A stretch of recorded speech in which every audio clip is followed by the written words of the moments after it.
Bismillahirrahmanirrahim. Assalamualaikum warahmatullahi wabarakatuh.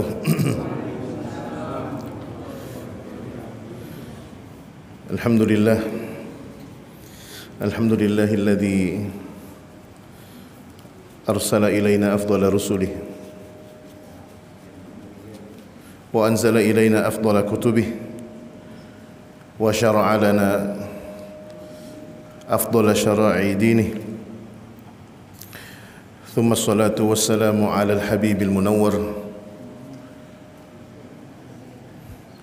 ونبينا الأزهر وعلى آله وأصحابه الأطهر ومن تبعهم بإحسان إلى يوم الأظهر.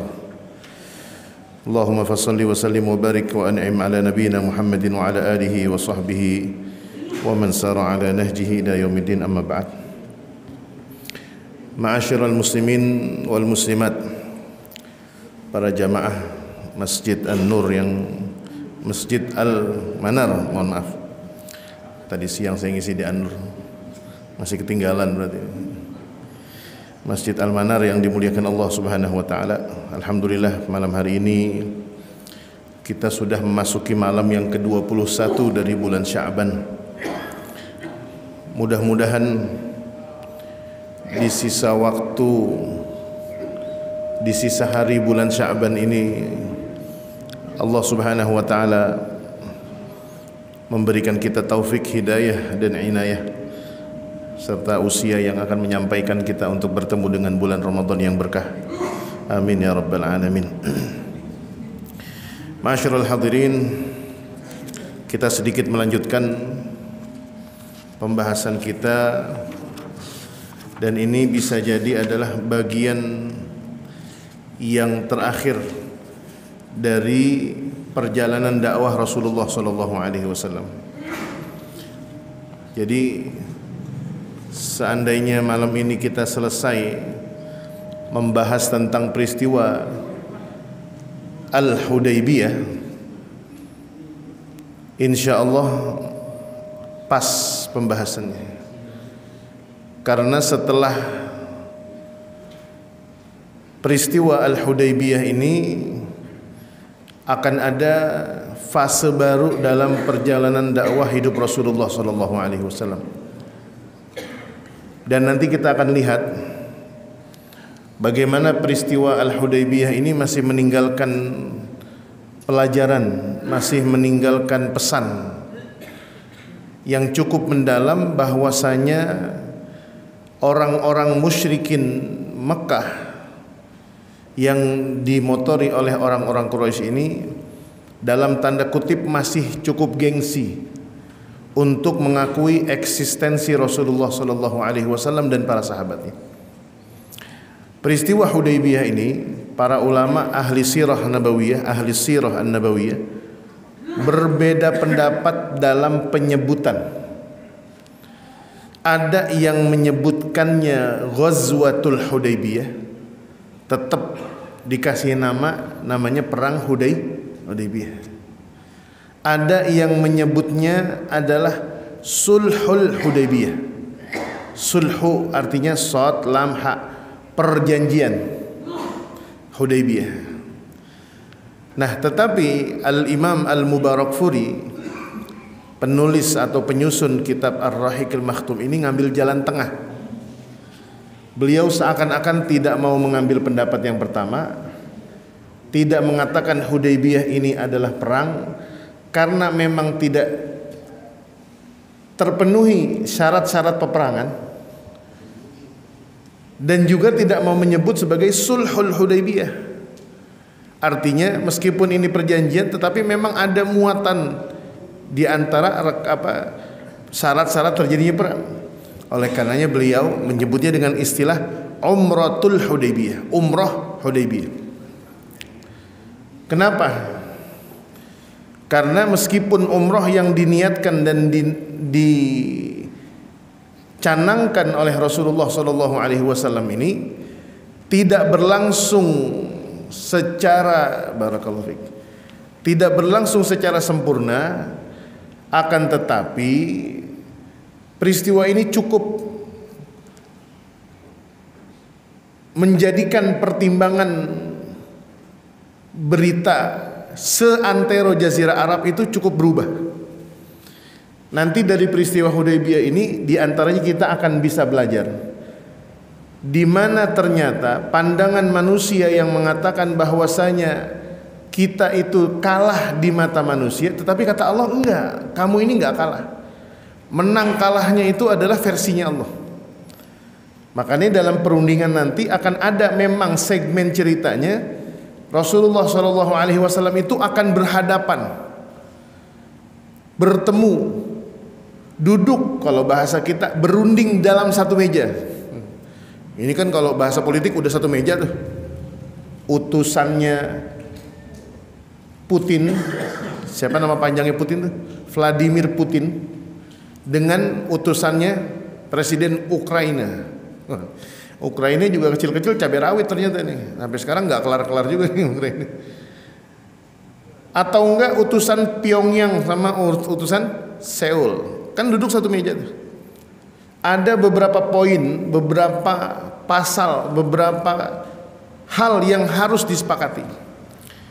Ketika pembahasan kesepakatan ini, Rasulullah itu sering mengalah dalam tanda kutip. Apa yang diusulkan oleh Rasulullah ditolak oleh orang-orang Quraisy, dan orang-orang Quraisy mengajukan hal yang lain, Rasulullah pun menyetujuinya. Nanti akan ada pelajaran. Dari situlah kemudian pada perang Hudaybiyah ini justru Allah menurunkan sebuah surat dan ayat yang berbunyi tentang kemenangan, yaitu ayat yang berada di awal surat Al-Fath, Inna fatahna laka fatham mubina. Ini kalau kita buka terjemahan bahkan tafsir manapun di dalam Al-Quran, kalimat Inna fatahna laka fatham mubina itu tidak ada arti lain. Kami berikan futuh, kemenangan kepada anda, wahai Muhammad. Inna fatahna laka fatham mubina. Dan bahkan yang ajaibnya, Allah menggunakan fi'il madhi. Inna fatahna. Kami telah buka, kami telah menangkan anda. Fathan mubina. Liyaghfira lakallahu ma taqaddama min dzambika wa ma ta'akhkhar wa yutimma ni'matahu 'alaika wa yahdiyaka siratan mustaqima wa yansurakallahu nasran aziza. Artinya menang kalahnya itu kita jangan menganggap wah berarti yang namanya menang itu harus duduk di parlemen, yang namanya menang itu harus duduk di kekuasaan. Tetapi bisa jadi dengan kemenangan itu kita banyak menorehkan luka di hati orang. Menang dengan melakukan hal-hal yang keji, nyogok, money politik, menjatuhkan lawan dengan melakukan operasi kotor. Bisa jadi begitu. Kemenangan menurut kita belum tentu menangan menurut Allah. Nah, peristiwa Hudaybiyah ini disebut Umrah Al-Hudaybiyah, terjadi pada tahun ke-6. Ini berarti kita tinggal setengah perjalanan lagi Rasulullah wafat, Pak. Artinya kita sudah masuk tahun ke-6. Kita belajar sirah ini ada nggak 2 tahun? Udah 2 tahun nih, sekitar 2022, 2022, 23, 24, udah 3 tahun, 22, 23, 24, 2 tahun. Ini tahun ketiga. Mudah-mudahan khatam. Tahun ke-6 karena usia Rasulullah nanti cuma 10 tahun dari hijrahnya Rasulullah. Tahun ke-11 beliau wafat. Tahun ke-6 artinya ini adalah fase terakhir perjalanan dakwah Rasulullah. Setelah tahun ke-6, tahun ke-7 yang dikenal dengan Amul Wufud. Apa Amul Wufud? Tahun delegasi. Tahun di mana tahun itu adalah sebanyak-banyaknya tamu yang pernah diterima oleh Rasulullah di Madinah. Dan itu bukan hanya dari Mekah dan sekitarnya, tetapi seantero jazirah. Amul Wufud. Al-Wufud jamak dari wafdun, artinya utusan, delegasi. Akibat daripada peristiwa Hudaybiyah ini kemudian tersebar berita bahwasanya Muhammad itu ternyata mengalah dalam tanda kutip. Yang dia tuju itu bukanlah kekuasaan. Ketika dia dan sahabatnya datang ke Mekah itu tujuannya cuma satu, pengen berumroh. tetapi niatnya itu disalahartikan dan disalah sikapi oleh orang-orang musyrikin Mekah. Nanti kita akan baca kisahnya secara singkat. Tahun ke-7 adalah tahun delegasi, orang-orang berdatangan, bahkan itu adalah tahun paling penuh, paling sibuk Madinah. Madinah tahun itu sibuk menerima tamu dari berbagai penjuru dunia. Nanya, dari mulai yang menyatakan Islam sampai menanyakan sebenarnya agamamu ini apa sih? Kok Anda setoleran itu? Tidak sesuai yang dibayangkan oleh orang-orang. Muhammad itu kejam, Muhammad itu sadis, hukumnya itu pasti menindas kita. Ternyata tidak sesuai yang dibayangkan. Ini kejadian, Pak. Bahkan nanti pada kisah yang lalu seperti sudah lewat ya, ada satu peristiwa yang pernah kita bahas. Ada seorang pimpinan dari Bani Kinanah, saya lupa namanya itu. Bani Kinanah ini adalah orang yang masuk Islam disebabkan karena akhlak Rasulullah yang mulia luar biasa. Ketika ke Madinah ketemu Rasulullah, tapi Rasulullah biasa-biasa aja. Bahkan ketika dia ditawarkan masuk Islam dan dia menolak, Rasulullah nggak marah. Oh ya udah silakan, nggak apa-apa. Akhirnya orang ini keluar, meninggalkan Madinah. Ketika baru meninggalkan rumahnya Rasulullah dan Masjid Nabawi, baru beberapa langkah melewati pemakaman Baqi', orang ini bilang begini, kok saya malah membenci Muhammad ya? Padahal saya datang ke sini nggak ada yang ngebunuh saya. Saya ditawarkan Islam, saya menolak, dia nggak marah-marah. Nggak ada orang seperti ini. Pulang lagi, Pak. Balik lagi dia, menemui siapa? Menemui Rasulullah SAW. Nggak basa-basi, tiba-tiba mengatakan asyhadu an la ilaha illallah wa annaka Rasulullah. Rasulullah kaget. Dia bilang, ada apa ini? Wahai Muhammad, saksikanlah bahwasanya engkau ini adalah sebenar-benarnya manusia. Engkau ini tidak meminta apapun dariku, engkau tidak mengetahui. Padahal Rasulullah tahu ini orang adalah hulafa, sekutunya orang Quraisy.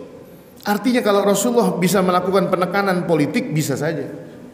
Tetapi kisahnya nggak selesai di sini, Pak. Ketika orang ini kemudian mengucapkan kalimat apa? La ilaha illallah Muhammadur Rasulullah. Tiba-tiba dia bilang gini, sekarang wahai Rasulullah, izinkan aku pergi ke Mekah. Ngapain? Saya mau umroh, saya mau tawaf, saya mau mengumumkan keislaman saya. Ini kan euforia nih, Pak, semangat nih. Akhirnya kata Rasulullah, ya udah, tapi umrohnya nggak sama kayak orang-orang jahiliyah. Umroh kita berbeda dengan umrohnya jahiliyah. Diajarkanlah. Disinilah pertama kali justru orang pertama yang mengucapkan kalimat labbaik Allahumma labbaik labbaik la syarika lak labbaik. Ini bukan peristiwa Hudaybiyah, tetapi sahabat ini saya lupa namanya ini. Sampai di Mekah apa yang terjadi? Habis digebukin, Pak. Digebukin. Tapi dia lupa. Orang yang digebukin ini yang baru masuk Islam tuh mereka baru sadar, oh iya, ini pimpinannya Bani Kinanah. Bani Kinanah ini sekarang mungkin ada di Najd, Pak, Riyadh. Mereka ini adalah pengimpor terbesar gandum untuk Quraisy. Orang yang udah babak belur baru nyadar, waduh, ini gimana nih perdagangan kita? Ini yang digebukin pimpinan, Pak. Kesel, Pak, marah, tapi tidak bisa berbuat apa-apa. Dia pulang ke kampungnya, sampai di kampungnya dia umumkan tentang keislamannya dan dia umumkan tentang perkara. Mulai saat ini hubungan perdagangan kita dengan orang-orang Mekah putus. Waduh. Layak gak, Pak? Layak kalau menurut kita. Tapi ketika terdengar oleh Rasulullah SAW tentang berita embargo perdagangan ini, Rasulullah memanggil orang ini, panggil dia. Ketika dipanggil, kata Rasulullah apa? Bukan ini yang saya bangun, bukan ini yang saya inginkan. Dakwah itu bukan seperti ini. Biarkan mereka menentang kita, tetapi urusan dagang lanjut. Makin cinta, Pak, ini orang sama Rasulullah. Nah, sama seperti halnya nanti Hudaybiyah. Perang Hudaybiyah ini kalau disebut dengan Umratul Hudaybiyah terjadi pada tahun ke-6. 6 tahun ke-7 Amul Wufud, tahun ke-8 apa Pak? Terjadi apa? Penaklukan kota Mekah. 6, 7, 8, 9 nanti akan ada Hajjatul Wada. Fatu Mekah lain lagi, tahun 8, tahun ke-9 Hajjatul Wada, tahun ke-10 Rasulullah meninggal. Dan ini adalah peristiwa yang dimana sudah dekat dengan akhir hayatnya Rasulullah SAW. Ketika itu Rasulullah SAW diperlihatkan oleh Allah dalam sebuah mimpinya, dan mimpinya para nabi adalah benar. Kalau kita kan mimpinya masih bercampur dengan hawa nafsu Pak. Hati kayaknya rasanya pengen beli motor baru, pengen ganti motor. Dari kemarin kebayang sama Aerox mulu. Ya, ngelihat YouTube-nya, punya teman dilihat-lihat gambarnya, sampai ke bawah ngimpi. Pas bangun tidur bilang sama istrinya, "Mah, aku kayaknya harus beli Aerox." Kenapa? Aku ngelihat di mimpi. Kira-kira percaya nggak Pak? Percaya mimpinya, tetapi bukan itu maksudnya. Kalau kita masih terbawa hawa nafsu, Rasulullah tidak. Dan akhirnya Rasulullah SAW mengatakan para sahabatnya, bersiaplah untuk berangkat umrah. 1300 dalam riwayat Ibnu Hisham, diriwayatkan oleh riwayat lainnya mengatakan 1500. Cukup banyak apa? Banyak. 1500 kaum muslimin dari Madinah ikut berangkat bersiap-siap untuk menuju ke mana? Ke Mekah untuk menunaikan ibadah umrah. Saat itu istri Rasulullah SAW yang diajak adalah Sayyidah Ummu Salamah. Istri beliau yang bernama Ummu Salamah. Nanti kita lihat nih Pak, Ummu Salamah memiliki peran yang luar biasa dahsyat ya Pak. Memang kita akui Pak, istri itu memiliki peranan. Betul nggak Pak? Pak, betul nggak? Setuju nggak Pak? Istri itu punya peranan Pak. Tapi peranan seperti apa? Istri itu punya pengaruh. Pengaruh apa dulu? Pengaruh positif apa pengaruh negatif? Kalau pengaruh positif seperti Imra'atu Fir'aun, istrinya Fir'aun yang namanya Asia. Padahal suaminya segitu brengseknya, bahasanya begitu Pak, ngaku-ngaku Tuhan tapi istrinya solehah. Ternyata nggak pengaruh juga. Yang kedua, ada istri yang punya pengaruh buruk. Wamra'ata Nuhin wamra'ata Lut. Istrinya Nabi Nuh dan istri Nabi Lut. Kanata tahta abdaini min ibadina solihain. Padahal suaminya itu adalah orang soleh, Nabi Lut, Nabi Nuh, tapi istrinya provokator kemungkaran. Kalau suaminya teriak-teriak, "Woi, jangan judi online." Istrinya buka pendaftaran judi online. Siapa yang mau buka akun Zeus, sini saya bukain. Yang mau top up di sini. Suaminya teriak-teriak, "Jangan mabok, jangan miras." Istrinya jualan miras. Nih Pak, zaman sekarang juga sama Pak. Bisa jadi seseorang itu terjebak dalam tindakan korupsi diakibatkan karena pengaruh istrinya. Kata istrinya, "Pah," ini kalau yang panggilannya suami istri papah mamah, karena panggilan itu juga bisa menentukan gaji suami istri Pak. Ini intermezzo sedikit. Kalau yang gajinya di atas UMR biasanya panggilannya papah mamah, biasanya ini jangan disaklekin, betul nggak? Biasanya kalau gaji di atas UMR panggilannya papah mamah. Tapi kalau ayah bunda ini biasanya gajinya UMR atau di bawah dikit, dan biasanya salah satunya ini guru ASN negeri Pak. Biasanya ayah bunda sedikit kelihatan kayak adem gitu ya, meskipun gajinya ya UMR mepet dikit gitu. Kalau papih mami biasanya gajinya udah bukan rupiah tuh, biasanya dolar, minimal dolar Singapura. Kalau Abi Umi, nah kalau Abi Umi biasanya guru ngaji nih, minimal guru ngaji. Istri bilang begini sama suaminya, "Pah, aku nggak mau tahu. Pokoknya aku harus terima uang sebulan 20 juta, nggak mau terganggu. Buat jajan aku, anak-anak, kebutuhan rumah, pokoknya 20 juta. Aku nggak mau tahu. Kamu silahkan cari duit dari mana pun." Wah, ada nggak yang begini, Pak? Ada nggak? Ada, banyak.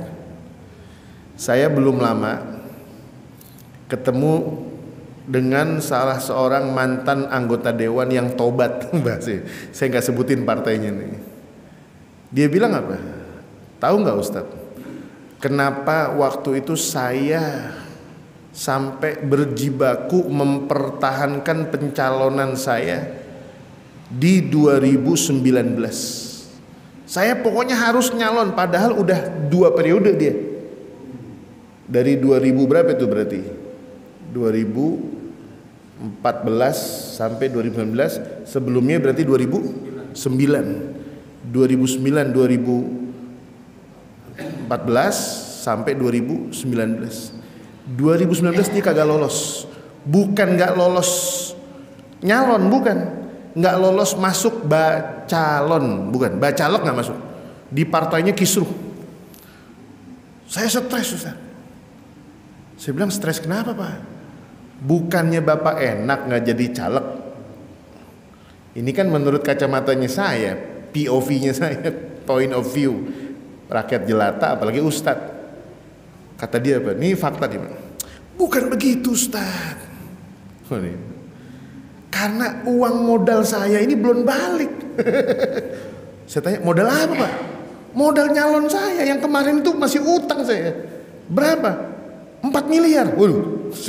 Nah terus kalau saya jadi anggota dewan, kan minimal saya bisa ngorek-ngorek lagi nih duit. Niatnya aja udah salah. Inilah kenapa orang itu memperebutkan jabatan di tempat-tempat basah seperti itu. Susah, Pak, mencari orang-orang yang memiliki pandangan seperti pandangannya Rasulullah SAW ketika memilih sesuatu bukan untuk dirinya. Inna sholati wa nusuki wa mahyaya wa mamati lillahi rabbil alamin. Lanjut kepada kisah ini, berjalan Rasulullah SAW, Ummu Salamah diajak, dan yang menjadi pimpinan sementara di Madinah ini, para ulama berbeda pendapat. Ada yang mengatakan Abdullah ibnu Ummi Maktum, dan riwayat yang kedua mengatakan Numailah al-Laythi. Abdullah ibnu Ummi Maktum ini seorang tunanetra yang pernah dulu menyebabkan Rasulullah ditegur oleh Allah dengan turunnya surat Abasa wa Tawalla. Tetapi beliau masih menghormati, Pak. Orang yang menyebabkan Allah mengkritisi dirinya justru dimuliakan. Engkau menjadi amir, engkau menjadi penanggung jawab di kota Madinah. Berangkatlah. Ketika awal berangkat Rasulullah bersama para sahabat menuju ke Mekah, Rasulullah sudah menggadang-gadang. Apa menggadang-gadang, Pak? Sudah berteriak mengingatkan untuk tidak membawa senjata apapun kecuali sebilah pisau yang hanya dibutuhkan untuk menyembelih hewan. Karena mereka dulu, orang-orang zaman dulu itu kalau bepergian dia membawa hewan sesuai dengan kebutuhan orang yang ada. Buat apa, Pak? Dimasak. Jalan. Masih hidup di bawah nih kambing. Berhenti, makan. Potong, kulitin, masak, makan. Tapi berhentinya sehari sekali. Kalau kita aja pergi ke Cirebon, Pak, berhentinya di Cipali 2 kali. Sarapan lain, soto kudus. Nyampe Cirebon makan siang, empal gentong. Dalam riwayat emang Rasulullah kalau makan sehari sekali, Pak. Saya juga nggak tahu nih sampai sekarang Indonesia kok harus mengatakan makannya sehari 3 kali. Makan pagi, makan siang, makan malam. Kalau kita makan terlambat tuh orang Indonesia udah tahap. Kenapa? Masuk angin kayak ini. Itu dari mana konsepnya saya nggak tahu nih. Mungkin bapak-bapak ada yang tahu sejarah makan sehari 3 kali itu tuh, nggak tahu dari mana. Ini Rasulullah bawa Pak, dan cuma membawa sebilah pisau yang digunakan untuk illa silahal musafiri as-suyufu fil qurubi. Itu pisau yang paling panjang lah segini tuh untuk motong unta, motong apa. Bahkan mereka sudah bersiap-siap membawa kambing hadyu, kambing dam, seumpama nanti dicegah. Bahkan dalam riwayat dikatakan Rasulullah SAW berniat, fa in habasani habisun famahalli haitsu habastani, maka saya akan bertahalul di tempat saya mau dicegah. Makanya kisah ini panjang. Akhirnya bergeraklah. Ketika Rasulullah SAW berjalan menuju ke Mekah, beliau mengirimkan seorang laki-laki yang bernama, seorang laki-laki dari Bani Khuza'ah. Di sini nggak disebutkan. Falamma kana bi Dzul Hulaifah qallada al-hadya wa ash'arahu wa ahrama bil-umrah liyaman. Wa ba'atha baina yadayhi 'ainan lahu min Khuza'ah bi khabarihi an Quraisy. Ini nggak disebutkan namanya. Ada seorang sahabat dikirimkan sebagai mata-mata, istilahnya kalau bahasa kita tim advance-nya nih. Datang duluan, kira-kira kondisi di Mekah gimana, kondusif apa tidak. Tetapi sang utusan membawa berita yang tidak enak. Kembali dari Mekah buru-buru ketemu dengan Rasulullah di tengah jalan. Berarti kan cepet nih Pak, naik kuda. Orang Rasulullah belum nyampe, dia udah balik lagi. Sampai ketemu Rasulullah, beliau mengatakan, ya Rasulullah, inni taraktu Ka'b bin Lu'ay qad jama'u lakal ahabish. Hasil pantauan saya terakhir di Mekah, saya telah melihat Ka'b bin Lu'ay. Ka'b bin Lu'ay ini salah satu di antara jagoan perangnya Quraisy, Bang. Dia telah mengumpulkan pasukan-pasukan. Wa jama'u laka jumu'an, dan mereka sudah bersiap dan udah ketahuan nih berita kalau Muhammad mau bergerak. Wa hum muqatiluka wa sadduka 'anil bait. Dan mereka bersumpah akan mencegahmu dengan rombongan untuk tidak masuk ke Makkah al-Mukarramah. Wastasyara an-nabiy sallallahu alaihi wasallam wa qala. Dan kemudian Rasulullah sallallahu alaihi wasallam bermusyawarah kepada para sahabatnya. Bagaimana nih? Kira-kira kita lanjutkan apa tidak? Disinilah kemudian terjadi sebuah peristiwa yang sangat mendalam, Pak. Ketika Rasulullah sallallahu alaihi wasallam hampir sampai di kota Mekah, Rasulullah sallallahu alaihi wasallam berhenti di satu daerah yang disebut dengan Hudaybiyah. Sampai sekarang masih ada. Hudaybiyah itu perbatasan tanah suci dengan tanah halal, tanah haram dengan tanah halal. Jadi Rasulullah menganggap begini nih. Nih kalau kita nggak jadi umroh, kita tahallul di sini. Akhirnya mereka berdiam. Dalam riwayat dikatakan Rasulullah sampai tertahan 3 hari di perbatasan Hudaybiyah. Ada yang pernah ke Hudaybiyah? Yang umroh, haji pernah? Pak Haji pernah? Ke daerah Hudaybiyah? Biasanya kalau di Mekah itu ada city tour, biasanya mampir ke Hudaybiyah. Jalan lama. Dulu jalur antara yang menghubungkan Jeddah dengan Mekah, tapi jalur lama, sekarang jalur baru. Sampai kemudian di sana Rasulullah Shallallahu Alaihi Wasallam ditahan di Hudaybiyah selama 3 hari lamanya. Rasulullah Shallallahu Alaihi Wasallam mengirimkan beberapa utusan. Di antara utusan yang diutus, Rasulullah tahu nih, orang yang paling disegani di antara tokoh-tokoh yang ada di kalangan kaum muslimin yaitu Utsman bin Affan. Utsman bin Affan ini bukan orang yang tipikal pemarah, Pak. Kan kalau Umar maunya berantem mulu nih.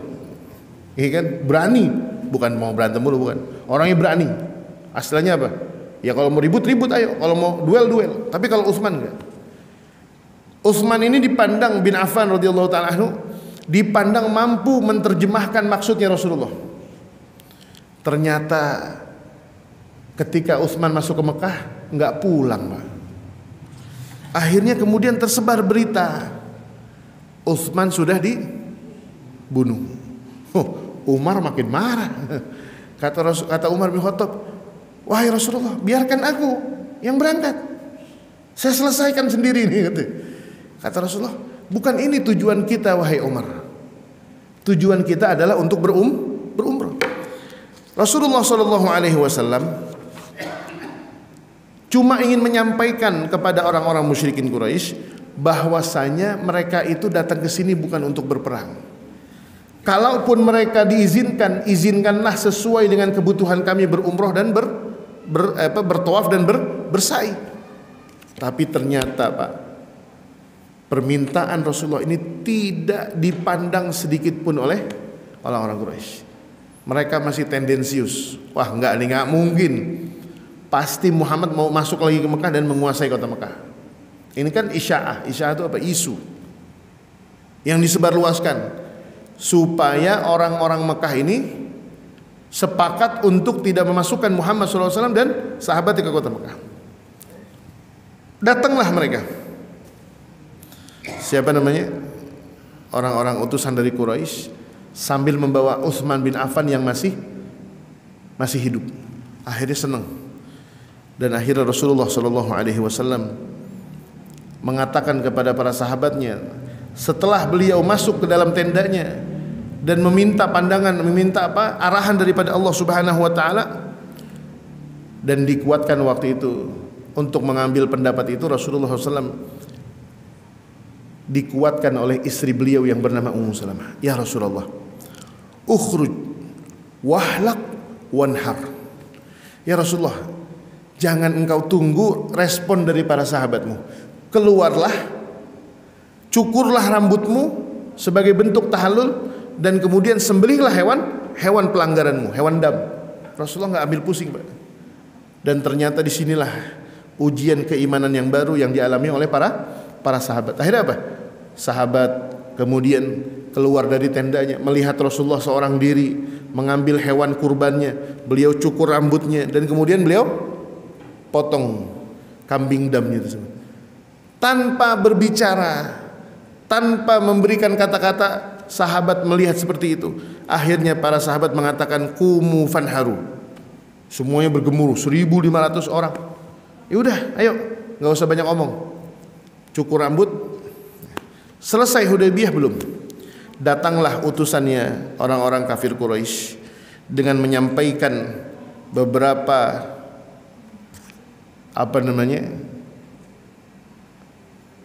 hal yang menjadi tawar-menawar politik di kalangan mereka. Yang pertama adalah bahwasanya mereka masih akan dilarang untuk masuk ke kota Mekah. Intinya mereka tidak mengizinkan Muhammad dan para sahabat masuk kota Mekah. Kemudian Rasulullah mengiyakan. Yang kedua, mereka orang-orang musyrikin mengatakan kalau seandainya nanti akan ada orang-orang yang ditemukan di Mekah dari orang-orang muslimin, maka dia tidak akan dikembalikan. Sementara jika ada orang-orang kafir musyrikin Quraisy yang diketemukan di Madinah, maka harus dikembalikan. Ini sebenarnya poinnya banyak nih, Pak. Kalau kita bahas semuanya, saya khawatir waktu tidak sesuai.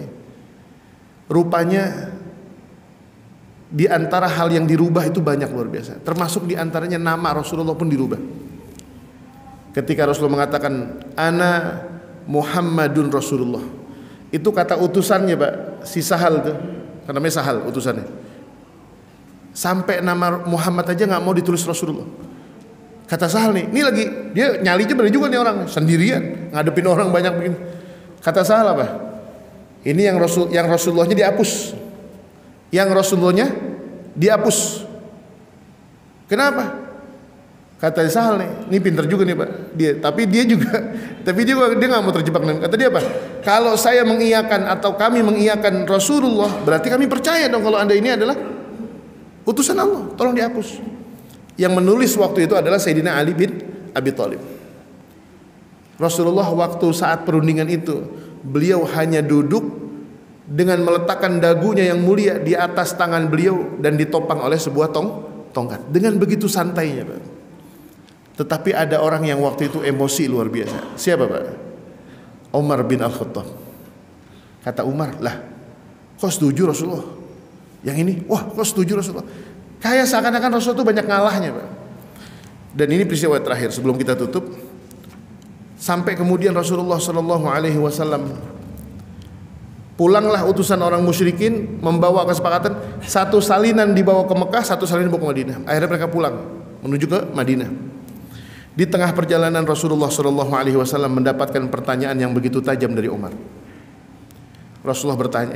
Umar bertanya, wahai Rasulullah, bukankah engkau utusan Allah? Bala ya Umar, iya saya utusan. Bukankah engkau yang mendapatkan wahyu? Betul. Bukankah engkau yang begini. Rasulullah hanya mengatakan betul. Padahal itu adalah pertanyaan dalam bentuk kejengkelannya siapa?